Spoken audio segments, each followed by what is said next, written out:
বিয়ের আগে চিন্তা করলাম আর কত কাল একা একা থাকবো। যাক, কেউ তো নেই, একটা বিয়ে করি, বিয়ে করে একটু ভালো চলার চেষ্টা করি। বিয়ে করে কি পেলাম জানেন?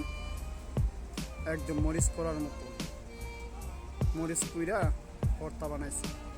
যে ভর্তা খেয়ে মুখে গা হয়েছে, আর সেই গা সারাতে গিয়ে আসল মেডিসিন তো পাইই নাই, সেটা যেন বিষাক্ত।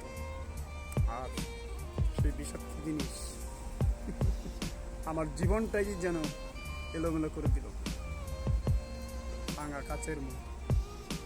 ঠিক আছে, একটা কাজ সামনে দাঁড়ালে কত সুন্দর আপনার চেহারা, আরেকটা মানুষ দেখা যায় আপনার সামনে, কিন্তু এটা জন্য আপনি ধাক্কা দিবেন, ভেঙে টুকরো টুকরো খান খান হয়ে আপনার সামনে মানুষটা সরে যাবে।